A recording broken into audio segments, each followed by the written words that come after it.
ರಾಮನಗರದಲ್ಲಿ ನೀವೊಂದು ಏರ್ಪೋರ್ಟು ಒಂದು ಫ್ಯಾಕ್ಟ್ರಿನೋ ಮಾಡಿ, ಅವಾಗ ಅಲ್ಲಿ ರಿಯಲ್ ಎಸ್ಟೇಟ್ ಬೆಳೆಯುತ್ತೆ.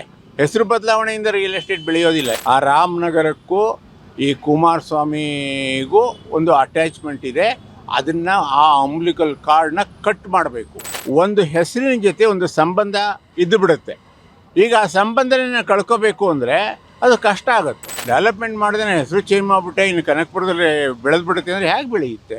ಯಾಕೆ ಬೆಳಿಬೇಕು? ಇಷ್ಟು ದಿನ ನಾವೆಲ್ಲರೂ ಕೂಡ ಅದನ್ನು ರಾಮನಗರ, ಕನಕಪುರ, ಹಾರೋಹಳ್ಳಿ ಇವೆಲ್ಲ ನಾವು ಹೇಳ್ತಾ ಇದ್ದೀವಿ. ಈಗ ಅದನ್ನು ದಕ್ಷಿಣ ಜಿಲ್ಲೆ ಅಂತ ಮಾಡಿಬಿಟ್ರೆ ಅದರಿಂದ ಏನು ಅನುಕೂಲ? ಸರ್, ರಾಮನಗರ ಜಿಲ್ಲೆನ ಬೆಂಗಳೂರು ದಕ್ಷಿಣ ಅಂತ ಮಾಡಬೇಕು ಅಂತ ಡಿ ಕೆ ಶಿವಕುಮಾರ್ ಅವರು ಅನ್ಕೊಂಡಿದ್ದಾರೆ. ಸೊ ಏನು ಅನ್ಸುತ್ತೆ ಇದ್ರ ಬಗ್ಗೆ? ಯಾಕೆ ಮಾಡಬೇಕು ಅಂತ ನನಗೆ ಗೊತ್ತಿಲ್ಲ. ಇಷ್ಟು ದಿನ ನಾವೆಲ್ಲರೂ ಕೂಡ ಅದನ್ನು ರಾಮನಗರ, ಕನಕಪುರ, ಹಾರೋಹಳ್ಳಿ ಇವೆಲ್ಲ ನಾವು ಹೇಳ್ತಾ ಇದ್ದೀವಿ. ಈಗ ಅದನ್ನು ದಕ್ಷಿಣ ಜಿಲ್ಲೆ ಅಂತ ಮಾಡಿಬಿಟ್ರೆ ಅದರಿಂದ ಏನು ಅನುಕೂಲ? ಅವ್ರ ದೃಷ್ಟಿನಲ್ಲಿ ಅವ್ರದ್ದೇನೋ ರಾಜಕೀಯ ಕುತಂತ್ರ ಇರಬಹುದು, ಅದಕ್ಕೋಸ್ಕರ ಹೆಸರು ಬದಲಾವಣೆ ಅಂತ ಅವ್ರು ಹೇಳ್ತಾ ಇದ್ದಾರೆ. ಆದರೆ ನನ್ನ ದೃಷ್ಟಿನಲ್ಲಿ ಹೆಸರು ಬದಲಾವಣೆ ಮಾಡೋ ಅವಶ್ಯಕತೆ ಇಲ್ಲ. ನಾವೆಲ್ಲರಿಗೂ ಕೂಡ ಒಂದು ಹೆಸರಿನ ಜೊತೆ ಒಂದು ಸಂಬಂಧ ಇದ್ದು ಬಿಡುತ್ತೆ. ಈಗ ಆ ಸಂಬಂಧನ ಕಳ್ಕೋಬೇಕು ಅಂದರೆ ಅದು ಕಷ್ಟ ಆಗುತ್ತೆ. ನಾನಿವಾಗ ಬೆಂಗಳೂರಿನಲ್ಲಿ ಇರ್ಬೋದು, ಅದೇ ರಾಮನಗರದಲ್ಲಿ ಇದ್ದು ನಾನು ಯೋಚನೆ ಮಾಡಿದರೆ ಖಂಡಿತ ನನಗೆ ಇಷ್ಟ ಆಗೋದಿಲ್ಲ. ಅದು ಅವ್ರದ್ದು ಏನು ಬೇಕಾರೋ ರಾಜಕೀಯವಾಗಿ ಪ್ರೇರಿತವಾಗಿ ಏನು ಬೇಕಾರೋ ಅವ್ರು ಮಾತಾಡ್ಕೊಳ್ಳಿ, ಅದೆಲ್ಲ ನಾನು ಹೇಳಲ್ಲ. ಆದರೆ ನನ್ನ ವೈಯಕ್ತಿಕವಾಗಿ ಖಂಡಿತ ರಾಮನಗರ ಅನ್ನೋದು ಕೂಡ ತುಂಬ ಒಳ್ಳೆಯ ಹೆಸರು. ಆ ರಾಮನಗರ ಊರಲ್ಲಿ ಅದಕ್ಕೆ ಸಂಬಂಧಪಟ್ಟಂಥ ಬೇಕಾದಷ್ಟು ವಿಶೇಷತೆಗಳಿದೆ. ಅದರಿಂದ ಆ ಹೆಸರನ್ನು ಖಂಡಿತ ಚೇಂಜ್ ಮಾಡಬಾರ್ದು. ಇದು ನನ್ನ ಅಭಿಪ್ರಾಯ. ಇನ್ನು ಕೆಲವು ಜನ ಹೇಳ್ತಾ ಇದ್ರು, ಅಲ್ಲಿ ಇವಾಗ ಏನು ನೇಮ್ ಬೆಂಗಳೂರು ದಕ್ಷಿಣ ಅಂತ ಚೇಂಜ್ ಆದರೆ ರಿಯಲ್ ಎಸ್ಟೇಟ್ ಬೆಳೆಯುತ್ತೆ, ಅದರಿಂದ ಜನಗಳು ಉದ್ಧಾರ ಆಗ್ತಾರೆ, ಒಂದಷ್ಟು ಜನದ ಮಾತುಗಳಿದ್ದು. ಏನು ಅನ್ಸುತ್ತೆ ಅದ್ರ ಬಗ್ಗೆ? ಇದು ರಿಯಲ್ ಎಸ್ಟೇಟ್ ಅನ್ನೋದು ಇಡಿಸಿ ಮಾಫಿಯಾ. ರಿಯಲ್ ಎಸ್ಟೇಟ್ ಬೆಳೆಯೋದು ಯಾರೋ 4 ಜನ ಲ್ಯಾಂಡ್ ಇಟ್ಕೊಂಡವ್ರು ಬೆಳಿಬೋದು ಅಷ್ಟೇ. ಯಾಕೆ ಲ್ಯಾಂಡ್ ಕಾಸ್ಟ್ ಜಾಸ್ತಿ ಮಾಡ್ತಾ ಹೋಗಬೇಕು? ಈಗ ಬಡವರು ಲ್ಯಾಂಡ್ ತಗೋಬೇಕು ಅಂದ್ರೆ ಹೇಗೆ ಸಾಧ್ಯ ಆಗುತ್ತೆ? ಹೆಸರು ಬದಲಾವಣೆಯಿಂದ ಇವಾಗ ಬೆಂಗಳೂರಿಗೆ ಸೇರ್ಕೊಂಬಿಡ್ತದ್ದು ಅಂದರೆ ಆಗೋದಿಲ್ಲ. ರಾಮನಗರದಲ್ಲಿ ನೀವೊಂದು ಏರ್ಪೋರ್ಟು ಒಂದು ಫ್ಯಾಕ್ಟ್ರಿನೋ ಮಾಡಿ, ಅವಾಗ ಅಲ್ಲಿ ರಿಯಲ್ ಎಸ್ಟೇಟ್ ಬೆಳೆಯುತ್ತೆ. ಹೆಸರು ಬದಲಾವಣೆಯಿಂದ ರಿಯಲ್ ಎಸ್ಟೇಟ್ ಬೆಳೆಯೋದಿಲ್ಲ. ಎಲ್ಲರಿಗೂ ಗೊತ್ತಾಗುತ್ತೆ. ಅಲ್ಲೇ ಅಯ್ಯೋ ರಾಮನಗರ ಅದು ಹೋಗೋದೇ ಇಲ್ಲ, ಇವ್ರು ಏನು ಬೇಕಾರೋ ಹೇಳಲಿ, ಹೋಗೋದಿಲ್ಲ ರಿಯಲ್ ಎಸ್ಟೇಟ್ ಅನ್ನೋ ದೃಷ್ಟಿಯಿಂದ ಅಂತ ಅಲ್ಲ. ಆ ರಾಮನಗರಕ್ಕೂ ಈ ಕುಮಾರಸ್ವಾಮಿಗೂ ಒಂದು ಅಟ್ಯಾಚ್ಮೆಂಟ್ ಇದೆ. ಅದನ್ನು ಆ ಅಂಬ್ಲಿಕಲ್ ಕಾರ್ಡ್ನ ಕಟ್ ಮಾಡಬೇಕು.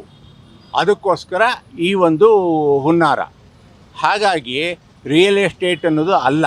ರಿಯಲ್ ಎಸ್ಟೇಟ್ ಬೆಳೆಯುತ್ತೋ ಬಿಡುತ್ತೋ ಅದಲ್ಲ ಪ್ರಶ್ನೆ. ರಿಯಲ್ ಎಸ್ಟೇಟಲ್ಲಿ ಎಲ್ಲ ಕಡೆ ಬೆಳಿಬೇಕು ಅನ್ನೋ ಆಗಿದ್ರೆ ಅದರಲ್ಲಿ ಡೆವಲಪ್ಮೆಂಟ್ ಆಗಬೇಕು. ಡೆವಲಪ್ಮೆಂಟ್ ಆದಾಗ ನ್ಯಾಚುರಲಿ ಅಲ್ಲಿ ವ್ಯಾಲ್ಯೂ ಬರುತ್ತದಕ್ಕೆ. ಡೆವಲಪ್ಮೆಂಟ್ ಮಾಡಿದ್ರೆ ಹೆಸರು ಚೇಂಜ್ ಮಾಡಿಬಿಟ್ಟೆ ಇನ್ನು ಕನಕಪುರದಲ್ಲಿ ಬೆಳೆದ್ಬಿಡುತ್ತೆ ಅಂದರೆ ಹೇಗೆ ಬೆಳೆಯುತ್ತೆ? ಯಾಕೆ ಬೆಳಿಬೇಕು? ಇಲ್ಲ, ಅದು ನಾನಂತೂ ಒಪ್ಪೋದಿಲ್ಲ.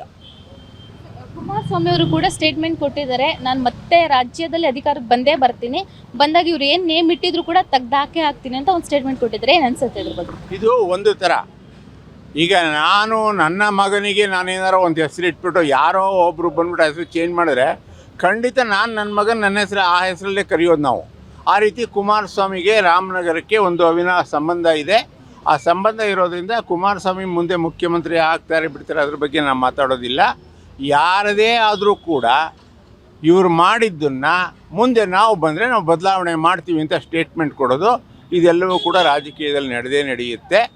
ಹಾಗಾಗಿ ಕುಮಾರಸ್ವಾಮಿ ಅವರ ಅಭಿಪ್ರಾಯ ಅವ್ರು ಹೇಳ್ತಾರೆ, ಇವರ ಅಭಿಪ್ರಾಯ ಹೇಳ್ತಾರೆ. ಅದು ಇವಾಗ ಗೌರ್ಮೆಂಟ್ ಇವ್ರಿಗೆ ವ್ಯಾಸ್ಟ್ ಮೆಜಾರಿಟಿ ಇರೋದ್ರಿಂದ ಬದಲಾವಣೆ ಮಾಡಿದ್ರು ಕೂಡ ಅದನ್ನ ಏನೂ ಮಾಡೋಕ್ಕಾಗೋದಿಲ್ಲ. ಆದರೆ ಕುಮಾರಸ್ವಾಮಿ ಹೇಳ್ದಂಗೆ ಮುಂದೆ ಇನ್ನೊಂದು ಗೌರ್ಮೆಂಟ್ ಬಂದರೆ ಅವರು ಬದಲಾವಣೆ ಮಾಡಬಹುದು. ನನ್ನ ತರ್ಕ ಏನು ಅಂತ ಹೇಳಿದ್ರೆ ಬದಲಾವಣೆ ಮಾಡೋ ಅವಶ್ಯಕತೆ ಇಲ್ಲ, ಅಷ್ಟೇ ನನ್ನ ತರ್ಕ. ಇನ್ನೊಂದು, ರಾಜಕೀಯ ವ್ಯಕ್ತಿಗಳು ಅವರು ಗೆದ್ದಾದ ಮೇಲೆ ಅವ್ರಿಗೆ ತಕ್ಕನಾಗಿ ಅವ್ರಿಗೆ ಯಾವ ಥರ ಬೇಕೋ ಆ ಥರ ಏನು ಒಂದು ಊರು ಇರ್ಬೋದು ಎಲ್ಲದನ್ನು ಚೇಂಜ್ ಮಾಡ್ಕೊಳ್ತಾರೆ. ಯಾಕೆ ಅಲ್ಲಿರೋ ಜನಗಳ ಬಗ್ಗೆ ಯೋಚನೆ ಮಾಡಲ್ಲ? ಯಾಕಂದರೆ ಇವಾಗ ರಾಮನಗರ ಸುತ್ತಮುತ್ತ ಇರೋ ಜನಗಳು ಅಲ್ಲಿಗೆ ಅಡ್ಜಸ್ಟ್ ಆಗಿರ್ತಾರೆ. ಅವ್ರು ಏನೋ ಒಂದು ವ್ಯವಸಾಯ ಇರ್ಬೋದು, ಒಂದು ವ್ಯಾಪಾರ ಇರ್ಬೋದು, ಏನೋ ಮಾಡ್ಕೊಂಡು ಅಲ್ಲಿ ಅಡ್ಜಸ್ಟ್ ಆಗಿರ್ತಾರೆ. ಇವರು ಡೆವಲಪ್ ಮಾಡ್ತೀನಿ ಅಂತ ಹೋಗಿ ಅಲ್ಲಿ ಜನಗಳ ನೆಮ್ಮದಿ ಹಾಳು ನೋಡೋದು ಎಷ್ಟು ಮಟ್ಟಿಗೆ ಸರಿ ಅಂತ ಅನ್ಸುತ್ತೆ? ಇದು ಎರಡು ಥರ. ನೀವು ಹೇಳೋದು ಈಗ ಹೆಸರು ಬದಲಾವಣೆ ಬಗ್ಗೆ ಕೇಳಿದ್ರಿ, ಇವಾಗ ಬಡವ್ರ ಬಗ್ಗೆ ಅಲ್ಲಿ ಹೇಳ್ತೀರಾ. ಈಗ ಯಾವ ರಾಜಕಾರಣಿ ಆದರೂ ಕೂಡ ನಾನೇ ಬಡವ್ರನ್ನ ಉದ್ಧಾರ ಮಾಡೋದು ಅಂತ ಹೇಳೋದು ಒಂದು ಜಾಯಮಾನ. ಆದರೆ ಬಡವರಿಗೆ ಏನು ಬೇಕು ಏನು ಬೇಡ ಅನ್ನೋದಲ್ಲ, ಅವರ ಓಟ್ ಬೇಕು. ಆ ಓಟಿಗೋಸ್ಕರ ಬಡವರನ್ನ ಮೋಡಿ ಮಾಡಬೇಕು. ಇದೊಂದು ಕೆಲಸ ನಮ್ಮಲ್ಲಿ ನಡೀತಾ ಇರುತ್ತೆ. ಈ ದೃಷ್ಟಿಯಿಂದ ನಾನು ಹೇಳೋದಾದರೆ ಡೆವಲಪ್ಮೆಂಟ್ ಆಗಬೇಕು. ಡೆವಲಪ್ಮೆಂಟ್ ಆಗೋದು ಯಾವ ಥರ ಡೆವಲಪ್ಮೆಂಟ್ ಆಗಬೇಕು ಅಂದರೆ ಅದರಿಂದ ಅಲ್ಲಿ ಇರೋರಿಗೆ ಒಂದು ಎಂಪ್ಲಾಯ್ಮೆಂಟ್ ಜನ್ರೇಟ್ ಆಗೋ ಥರ ಇರಬೇಕು, ಅವರಿಗೆ ದುಡಿಮೆ ಜಾಸ್ತಿ ಆಗೋ ಥರ ಇರಬೇಕು, ಅವರು ಬಡತನದಿಂದ ಆಚೆ ಬರೋ ಹಾಗಿರಬೇಕು. ಅದು ಡೆವಲಪ್ಮೆಂಟ್ ಅಂತ ಹೇಳೋದು ನಾವು. ವ್ಯಕ್ತಿಗತವಾಗಿ ಅವನ ಆರ್ಥಿಕ ಪರಿಸ್ಥಿತಿ, ಸಾಮಾಜಿಕ ಪರಿಸ್ಥಿತಿನಲ್ಲಿ ಬದಲಾವಣೆ ತರಕ್ಕೆ ಆದರೆ ಆ ಡೆವಲಪ್ಮೆಂಟ್ ಬೇಕು. ಇವ್ರು ಹೇಳೋದು ನಾವು ಫ್ರೀ ಬಸ್ ಮಾಡಿಬಿಟ್ಟೆ, 2,000 ಕೊಟ್ಬಿಟ್ಟೆ, ಎಲ್ಲರೂ ಬಡತನದಿಂದ ಆಚೆಗೆ ಬಂದರು ಅಂತ ಹೇಳಿದ್ರೆ ಇಲ್ಲ, ಅದು ಅಲ್ಲ. ಹಾಗಾಗಿ ಇವ್ರ ಹೆಸರು ಬದಲಾವಣೆಯಿಂದ ಡೆವಲಪ್ಮೆಂಟ್ ಆಗುತ್ತೆ ಅನ್ನೋದಲ್ಲ ಬೇಕಾಗಿರೋದು. ನೀವು ಹೇಳಿದಾಗೆ ಅಲ್ಲಿರೋ ಬಡ ಜನಗಳ ಬಗ್ಗೆ ಯೋಚನೆ ಮಾಡೋದಾದ್ರೆ ಯಾರೇ ಯೋಚನೆ ಮಾಡಿದ್ರು ಕೂಡ ಅಲ್ಲೆಲ್ಲ ಅಗ್ರಿಕಲ್ಚರ್ಸ್ ಇದ್ದರೆ ಆ ಅಗ್ರಿಕಲ್ಚರ್ನ ಇನ್ಕಮ್ನ ಜಾಸ್ತಿ ಮಾಡೋದು ಹೇಗೆ, ಆ ಬೆಳೆದಂಥ ಪದಾರ್ಥಗಳಿಗೆ ಮಾರ್ಕೆಟ್ ಡೆವಲಪ್ ಮಾಡೋದು ಹೇಗೆ, ಅಲ್ಲೇನಾದ್ರು ಈ ನ್ಯಾಚುರಲ್ ಕೆಲಾಮಿಟೀಸ್ ಆದರೆ ಅವರು ಅದರಿಂದ ಆಚೆಗೆ ಬರಬೇಕಾದಾಗ ಅವ್ರಿಗೆ ಏನು ಪರಿಹಾರ ಕೊಡಬೇಕು, ಇದ್ರ ಬಗ್ಗೆ ಯೋಚನೆ ಮಾಡಬೇಕು, ಅವರನ್ನು ಎಂಪವರ್ ಮಾಡಬೇಕು. ಅವಾಗ ಮಾತ್ರ ಅದು ಅಭಿವೃದ್ಧಿ ಅಂತ ಅನ್ನಿಸ್ಕೊಳ್ಳುತ್ತೆ. ಇಲ್ದಿರ ಅನ್ನಿಸ್ಕೊಳ್ಳೋದಿಲ್ಲ, ಅದು ಅಭಿವೃದ್ಧಿ ಅಲ್ಲವೇ ಅಲ್ಲ.